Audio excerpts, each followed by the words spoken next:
Okay, step one is create a new document in the Adobe Substance 3D Stager. So you'll just press New, and this is what it will look like. You'll then go get the food glass jar of your choosing. So that file is a .fbx file. You'll click it, drag it, and drop it into place. Say import. Now, if you click on this right away, you can just move it around on the x-axis. It's very convenient. I like to put mine in the center.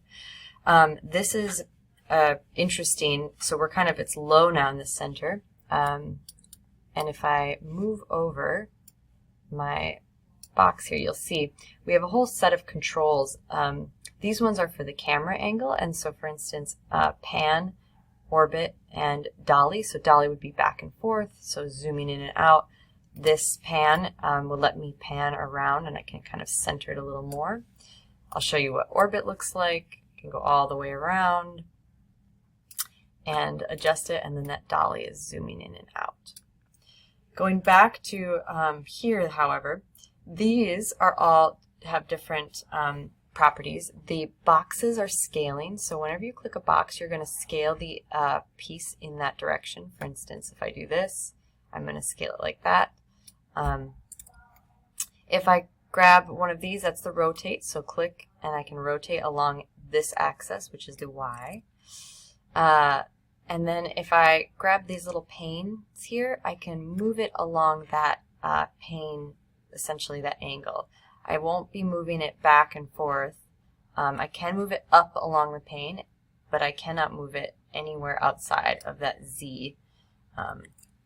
And so those can be kind of helpful for moving things around, especially once you get some elements in here that you may want to place this on. First off, we are going to add a material to this, and the way we're going to do that is, so this comes with a material, and actually the black lid is kind of nice.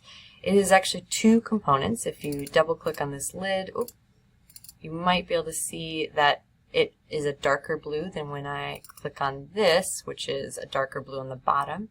If I have just this selected, I can go to this starter assets or this assets library and click and type in glass, because that's what we're looking for. And you'll notice that there's all sorts of options. Here's some basic materials. And then more options. So we've got frosty glass, satin glass, scratch glass, etc.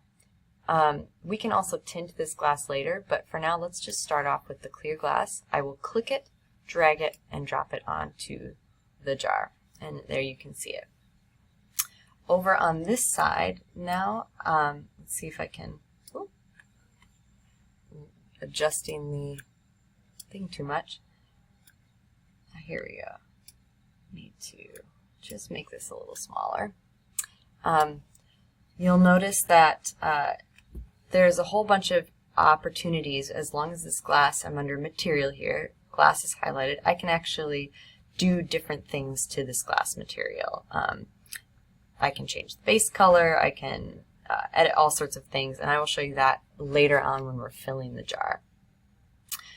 For now, I'm just going to show you how to get your image onto this glass.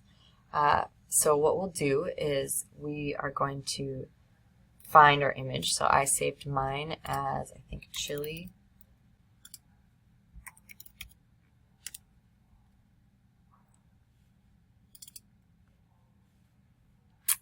There it is, this label. And I'm actually just going to click and drag it as well. And you'll notice if I drag it to this substance, to the right spot, it just applies it right there. And over here where it says material, I now have glass and graphic on top of it. It always imports kind of small, but you can stretch it. I was a little too much for my liking. I'm going to make sure I have the label. We've got there, the graphic is selected. You can rotate it. I don't need to rotate it. I'm going to hold down my shift key so that I can scale it evenly. And you'll notice it just continues to wrap around the piece here. And I'm going to stop there. Let's let's see. I want to move it up until it's just right. And there we go. And as long as I made my graphics so that it can scale and move around, it'll be just fine. Let's see. So you've got this. Pretty simple. I'm going to pause for now.